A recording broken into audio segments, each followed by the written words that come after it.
Skala dah paling tinggi dah yang kita hadapi dalam penyalahgunaan kuasa dan juga rasuah sekarang yang sedang berlaku. Jadi itulah sebagai sebagai mukadimah kepada isu ini.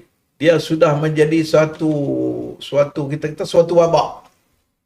Satu wabak yang seolah-olah dah tak boleh nak diubati dah, tak boleh dah. Tidak ada satu ubat, hanya boleh kalau nak cegah pun dia masih lagi ada lagi, dia tak boleh nak cegah secara yang berkesan kerana dia sudah sampai ke satu peringkat. Ya, itu sebagai permulaan dalam bincang. Saya harap ini perlu rakyat semua fahami ya.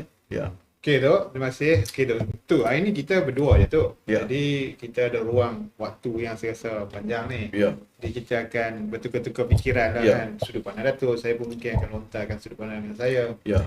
Jadi bila saya tengok cerita Datuk ni, kita tengok isu rasuah ni tu. Dan seperti penonton semua sedia maklum, bicara Kedah ni kita lebih akan tumpukan kepada isu-isu politik lah tu. Ya, ya. Dan salah guna kuasa rasuah ni, kalau hari ni tu kita tengok dia adalah orang politik lah yang kita tengok yang champion. Kalau kita tengok kes mahkamah ke, kes SPRM hari ni, jarang lah tu. Kalau daripada 10 tu, saya rasa 7-8 tu semua politician tu yang kena hadap, yang kena tuduhan. Tok setuju tak dengan data-data yang saya? Kurang lah kita dengar isu-isu pegawai. Saya tengok mungkin di segi tindakan dan persepsi masyarakat yang Doktor kata tu. Okey. Persepsi masyarakat. Sebenarnya dalam konteks yang sebenarnya melibatkan Banyak. semua golongan. Cuma tak ada data yang melibatkan semua golongan. yang di highlight kan. Melibatkan kumpulan kumpulan pentadbiran kerajaan. Pegawai kerajaan. Sekarang ni sedang banyak nak kena tangkap kan. Pegawai kerajaan. Sektor yang agak tak berapa popular, sektor swasta, sektor korporat. Tak kurang dalam sektor korporat sebenarnya. Tetapi sektor korporat kurang terdak cuma sekali-sekala ada. Lepas lagi satu sektor politik.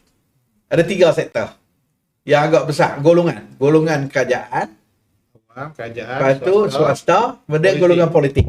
Okay, mungkin saya boleh terima lah. Dengan politik. Tetapi hak swasta korporat dia kurang. Walaupun bagi saya Ada mungkin besar, tak di tapi jarang. Betul-betul saya Jarang tengok. di fokus. Tapi nampaknya pentadbiran dan politik ni dia rapat. Sebab politik menjadi ketua kepada pentadbiran kerajaan. Jadi dia rapat. Itu sebab macam doktor kata tadi, orang politik ni persepsi dia pertama yang diberi highlight kepada orang politik ni sebenarnya. Sebab politik ni dia menjadi fokus pada rakyat sebab dia nak memilih memimpin. Pegawai kerajaan dia tak pilih. Kerajaan dia tak pilih sebenarnya. Kerajaan dia minta kerja, dia dapat, dia naik pangkat dan sebagainya. Tetapi pegawai politik yang menyebabkan dia terdedah sangat sebenarnya kerana dia ada musuh. Politik ni kan ada pertarungan musuh. Jadi salah satu senjata untuk menghilangkan integriti ataupun menimbulkan keraguan. Lawan duk tunggu. Lawan duk tunggu dia ni bila nak silap. Lawan duk tengok tahu sikit berita persepsi politik, dia akan gunakan isu itu sebab dia akan melibatkan pengaruh.